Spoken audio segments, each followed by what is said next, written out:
Hello students, तो आज हम फिर एक और क्वेश्चन लेकर आए हैं। क्वेश्चन काफ़ी बढ़िया है, इंटरेस्टिंग है। सेम वही पैटर्न है हमारा, आईसीएसई का 10th का है, एनसीईआरटी का 9th का है।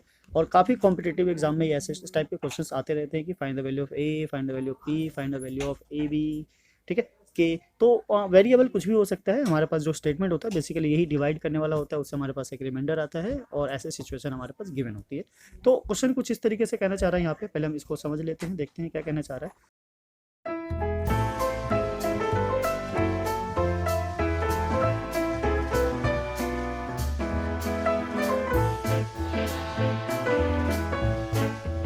इसी के भी यहाँ पे हम बाकी क्वेश्चंस ट्राई करेंगे। एक क्वेश्चन किया है हमने, दो क्वेश्चन और है इसके बाद। वन बाय वन सारे क्वेश्चंस करेंगे सो डैट आपकी प्रैक्टिस अच्छी बने रहे और आप आने वाले टाइम में इस टाइप के जितने भी क्वेश्चन है उसके साथ आप डील कर सको। तो क्वेश्चन चलिए स्टार्ट करते हैं, देखते हैं समझते हैं क्या कहना चाह रहा है। व्हेन डिवाइडेड बाय x-3 है ना, ठीक है। दी पोलिनोमियल ऑफ दिस, तो हमारे पास एक पोलिनोमियल है, उसको करना है डिवाइड x-3 से, तो हमारे पास कुछ रिमाइंडर आएगा obviously. Now and this expression also divided by the same, है ना, x-3 leave the remainder. Reminder क्या होता है, सेम होता है, यानी कि एक ही एक्सप्रेशन से हमें दोनों को डिवाइड करना है। When divided by this the polynomial this and this leaves the remainder same, तो दोनों केस में रिमाइंडर क्या आता है, सेम आता है। Find the value of P, हमें पी की वैल्यू फाइंड आउट करनी है। And also find the reminder in each case, तो ईच केस में रिमाइंडर फाइंड आउट करने की जरूरत नहीं, किसी भी एक का रिमाइंडर फाइंड आउट कर लेंगे तो हमारा जो रिमाइंडर है वो आ जाएगा, क्योंकि दोनों का सेम है। चलिए स्टार्ट करते हैं, रिमाइंडर थ्योरम को यूज करेंगे और उसी के बेसिस पे हम सोल्व करेंगे। रिमाइंडर थ्योरम क्या कहता है कि when suppose now this is what G x and this is what P x, इसको ले लेते हैं क्यू एक्स, ठीक है। तो जी एक्स से जब हम पी एक्स को डिवाइड करेंगे तो हमारे पास क्या आता है, एक रिमाइंडर आता है। सिमिलरली जब हम जी एक्स से क्यू एक्स को डिवाइड करेंगे तो इससे भी क्या आएगा, एक रिमाइंडर आएगा, और यहाँ पे दोनों रिमाइंडर क्या है, सेम है। ओके, थोड़ा यहाँ पे कलर चेंज कर लेते हैं। Now this what let x-3 equals to 0, so the value of x is what 3, यहाँ पे आ गया। Now the P x is what x px is equals to x cube minus p x square plus x plus 6, ठीक है। तो अगर हम इस वैल्यू को यहाँ पे सब्स्टिट्यूट करते हैं, दिस इज व्हाट 3, तो हमारे पास क्या आएगा, एक रिमाइंडर आएगा।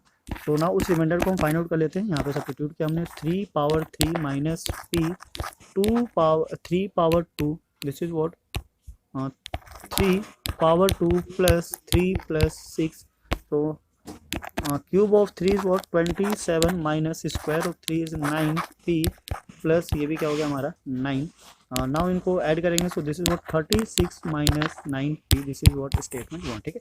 तो ये एक कंडीशन आ जाती है। सेकंड कंडीशन पे चलते हैं, ठीक है। वहाँ से हम क्या करेंगे, फिर से वैल्यू को सब्स्टिट्यूट करेंगे और उसको सिंप्लीफाई करेंगे। तो सेकंड कंडीशन हमारा जो क्यू एक्स था, this is what Q x is 2x cube minus x square minus p plus 3x minus 6, ठीक है। तो सेम है, जैसे ऊपर हमने वैल्यू सब्स्टिट्यूट किया तो वैसे यहाँ भी करेंगे। This is 3 cube minus 3 square minus p plus 3 and multiply 3 minus 6, ठीक है। तो वैल्यूज को हम सब्स्टिट्यूट कर लेते हैं। और 3 का जो क्यूब होता है क्या होता है 27, और मल्टीप्लाई बाय 2 कर देंगे इसको, तो दिस विल बिकम व्हाट 54।